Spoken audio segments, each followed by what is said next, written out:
Assalamualaikum warahmatullahi wabarakatuh. Perkenalkan, nama saya Evi Ramadhani dan kawan saya bernama Rozatul Munawar. Kami akan membahas tentang kebijakan fiskal sebagai produk moneter. Berikut penjelasannya.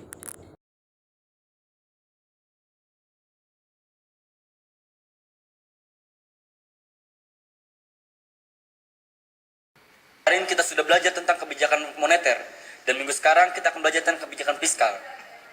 Saya tugaskan kamu untuk mencari tentang materi tersebut. Kamu tahu kan tentang kebijakan fiskal itu apa? Saya tidak tahu kebijakan fiskal itu apa. Bisakah Anda memberitahunya kepada saya? Saya belum mengerti. Jadi kamu harus mencari mulai dari pengertian sampai bentuk-bentuk kebijakan fiskal itu seperti apa. Apakah harus seperti itu? Ya, kamu harus seperti itu. Kamu harus mengumpulkan tugas itu dalam minggu ini juga. Saya tidak mau tahu kamu harus bisa mengumpulkan minggu ini juga. Oke, saya akan mengerjakannya. Itu hal yang mudah. Oke, sana, kerjakan.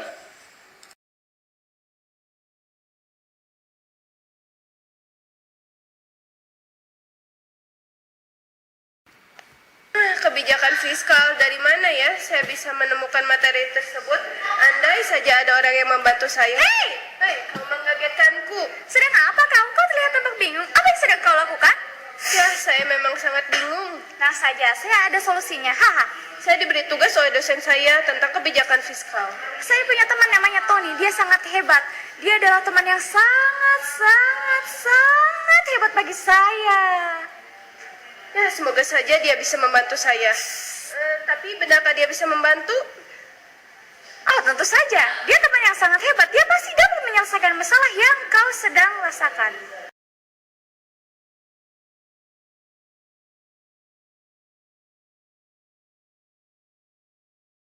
Bisakah kamu menjelaskan tentang kebijakan fiskal? Dosen itu memberikan tugasnya kepada saya.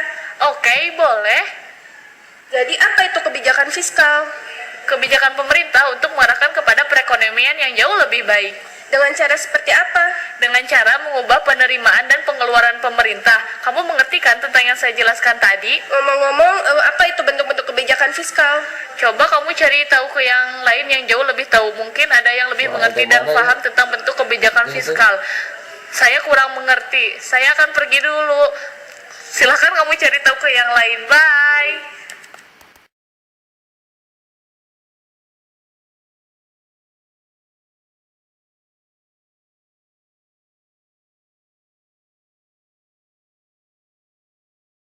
Kebijakan fiskal, ya tentu aku tahu. Yang pertama yaitu kebijakan yang menyangkut pembelian pemerintah atas barang dan jasa. Yang kedua, kebijakan yang menyangkut perpajakan. Dan yang ketiga, kebijakan yang menyangkut pembayaran transfer. Oke, tapi aku masih bingung. Bisakah kamu jelaskan lagi padaku?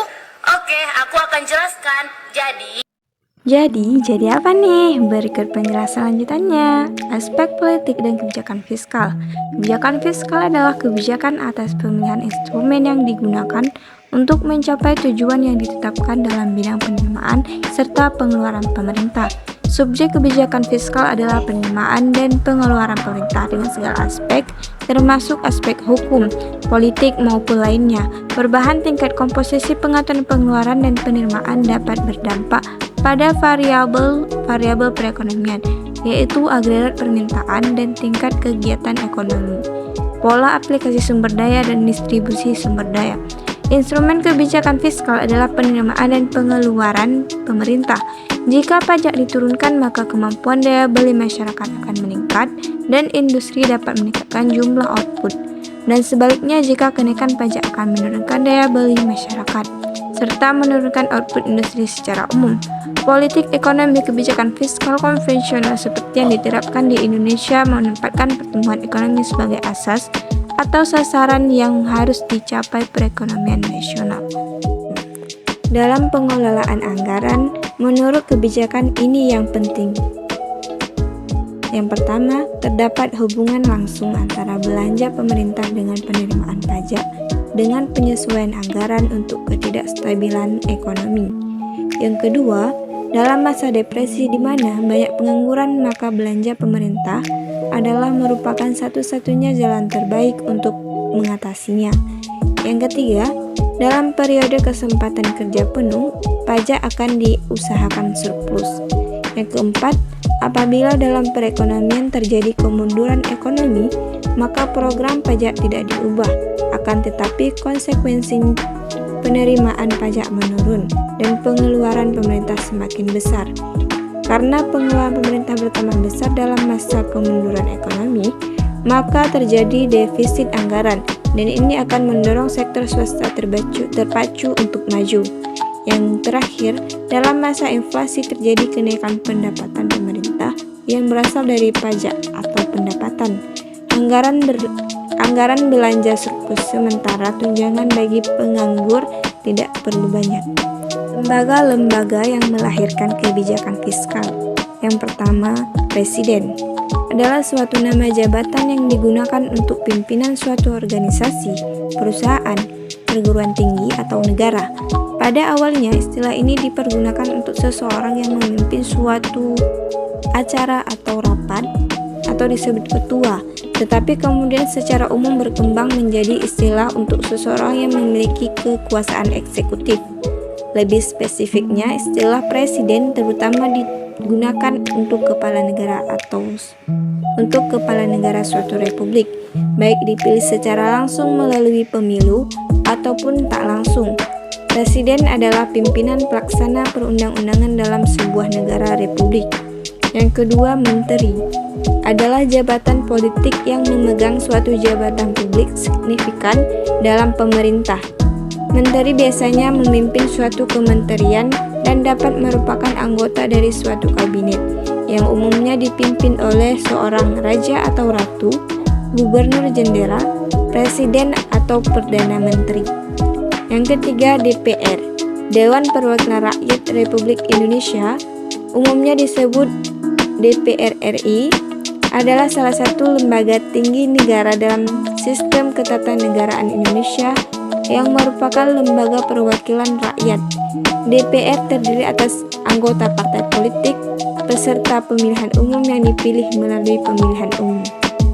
Yang keempat, BI atau Bank Indonesia adalah Bank Sentral Republik Indonesia sesuai pasal 23D Undang-Undang Dasar Negara Republik Indonesia dan Undang-Undang Nomor 23 Tahun 1999 tentang Bank Indonesia. Sebelum dinasionalisasi sesuai Undang-Undang Pokok Bank Indonesia pada 1 Juli 1953, bank ini bernama De Javasche Bank atau DJB yang didirikan berdasarkan oktroy pada masa pemerintahan Hindia Belanda sebagai bank sentral. BI mempunyai tujuan tunggal, yaitu mencapai dan memelihara kestabilan nilai rupiah. Kestabilan nilai rupiah ini mengandung dua dimensi. Yang pertama, kestabilan nilai mata uang terhadap barang dan jasa domestik atau disebut inflasi, serta kestabilan terhadap mata uang negara lain atau disebut kurs. Yang kelima, BPK atau disebut Badan Pemeriksa Keuangan adalah lembaga negara dalam sistem ketatanegaraan Indonesia yang memiliki wewenang memeriksa pengelolaan dan tanggung jawab keuangan negara. Menurut Undang-Undang 1945, BPK merupakan lembaga yang bebas dan mandiri. Anggota BPK dipilih oleh DPR dengan memperhatikan pertimbangan DPR di daerah dan diresmikan oleh Presiden. Anggota BPK sebelum memangku jabatannya wajib mengucapkan sumpah atau janji menurut agamanya yang dipandu oleh Ketua Mahkamah Agung. Kedudukan lembaga pemerintah. Presiden selaku kepala pemerintahan memegang kekuasaan pengelolaan keuangan negara sebagai bagian dari kekuasaan pemerintahan. Keuangan negara dapat dikelompokkan dalam dua subbidang, yaitu yang pertama, subbidang pengelolaan fiskal meliputi fungsi-fungsi pengelolaan kebijakan fiskal dan kerangka ekonomi makro, penganggaran, administrasi perpajakan, administrasi kepabeanan, pembendaharaan, dan pengawasan keuangan.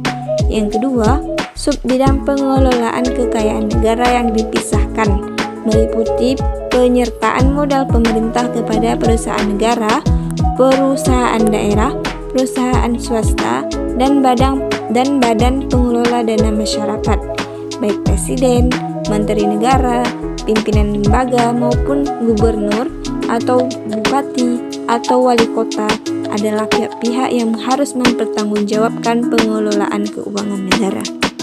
Mekanisme pertanggungjawaban lembaga pemerintah. Presiden selaku kepala pemerintahan memegang kekuasaan pengelolaan keuangan negara sebagai bagian dari kekuasaan pemerintahan. Kekuasaan sebagaimana dimaksud dalam ayat dikuasai kepada Menteri Keuangan selaku pengelola fiskal dan wakil pemerintah dalam kepemilikan kekayaan negara yang dipisahkan.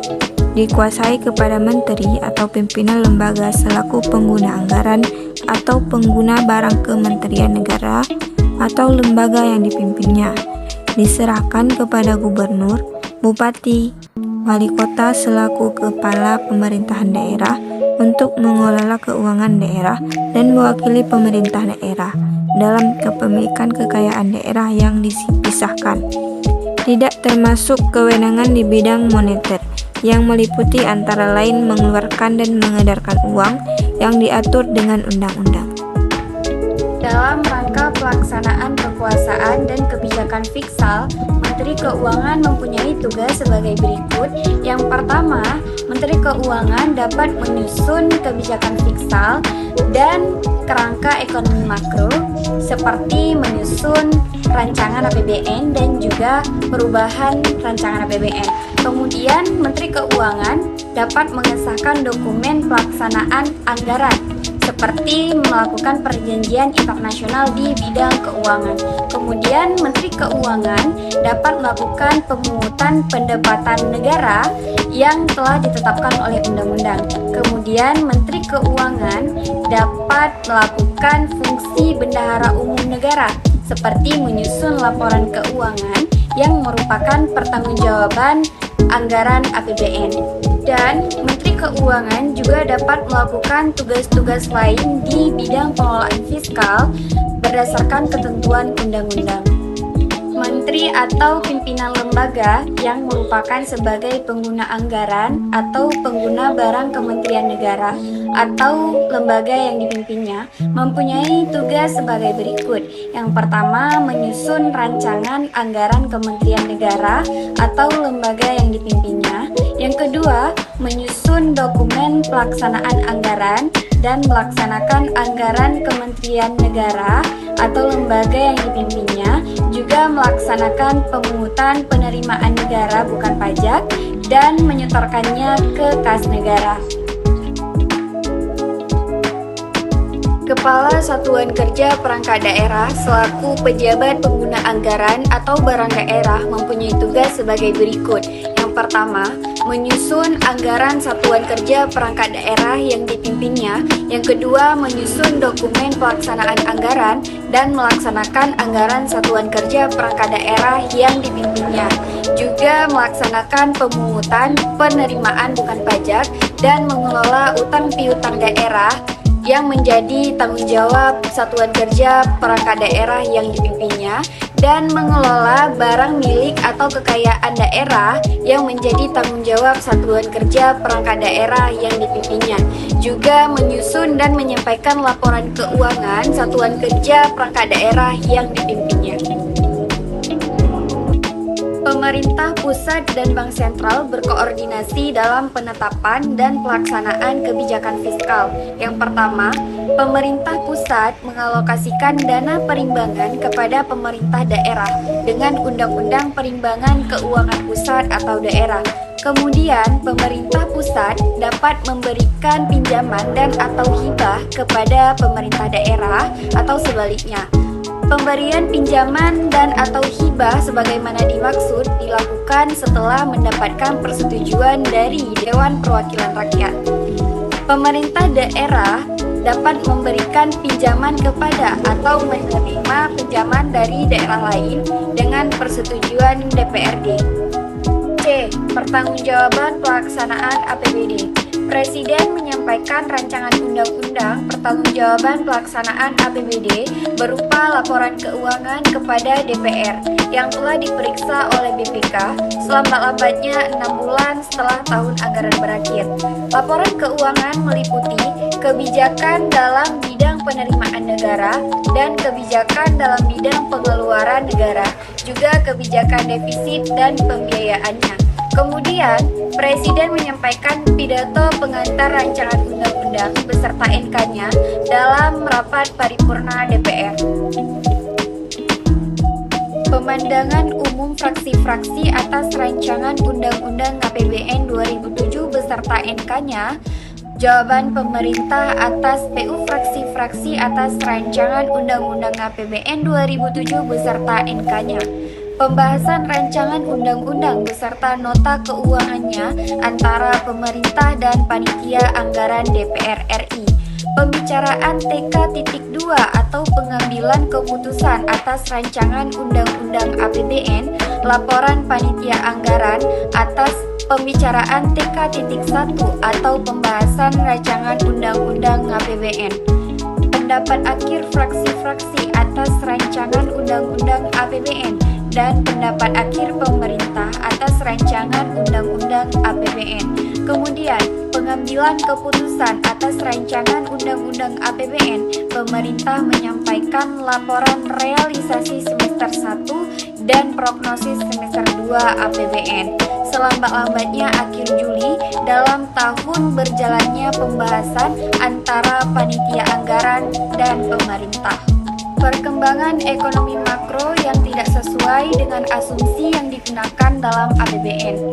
Kemudian, perubahan pokok-pokok kebijakan fiskal yang menyebabkan keadaan di mana harus dilakukannya pergeseran anggaran antar unit organisasi, antar kegiatan, dan antar jenis belanja. Keadaan yang menyebabkan saldo anggaran lebih atau SAL tahun sebelumnya harus digunakan untuk pembiayaan anggaran yang berjalan. Laporan realisasi APBN neraca dan juga laporan arus kas catatan atas laporan keuangan yang dilampiri dengan laporan keuangan perusahaan negara dan badan lainnya. Dalam mengembangkan serta mengelola kondisi perekonomian Indonesia, ada dua kebijakan yang sering digunakan sebagai stimulus, yaitu kebijakan moneter dan kebijakan fiskal, yang mana kebijakan moneter adalah kebijakan yang dilakukan oleh bank sentral untuk mengubah penawaran uang atau money supply dan juga untuk mengubah tingkat suku uang yang ada. Sedangkan kebijakan fiskal adalah kebijakan yang dilakukan oleh pemerintah, khususnya Kementerian Keuangan, yang bertujuan kurang lebih sama dengan kebijakan moneter, yaitu agar terjaganya stabilitas perekonomian, sehingga laju pertumbuhan ekonomi bertambah dan juga menciptakan lapangan kerja yang lebih luas sehingga terciptanya stabilitas barang dan jasa. Kebijakan fiskal juga bertujuan untuk memacu laju investasi Indonesia. Sebagai produk politik, fiskal tidak akan terlepas dari kedudukan lembaga-lembaga pemerintah, kepentingan aktor, serta mekanisme pertanggungjawaban di antara lembaga-lembaga tersebut, baik di tingkat pusat maupun daerah. Sehingga pemahaman mengenai internal politik di antara lembaga-lembaga tersebut sangatlah penting. Bahkan, substansial kebijakan fiskal pun dimaksudkan untuk tujuan-tujuan ekonomis berupa peningkatan kesejahteraan seluruh rakyat. Perumusan kebijakan itu melibatkan keputusan politik, yang dimana kebijakan fiskal ialah untuk mengurangi ketergantungan pada modal asing, juga perlindungan pemerintah terhadap industri-industri strategi dalam negeri, serta kebijakan yang menyangkut neraca perdagangan internasional yang merupakan contoh betapa pertimbangannya politik yang seringkali lebih dominan di dalam perumusan kebijakan fiskal. Hanya sekian yang dapat kami sampaikan. Lebih dan kurang kami mohon maaf jika ada kesalahan. Kami ucapkan terima kasih atas perhatiannya. Dan kami akhiri. Assalamualaikum warahmatullahi wabarakatuh. Sampai jumpa pada pertemuan selanjutnya.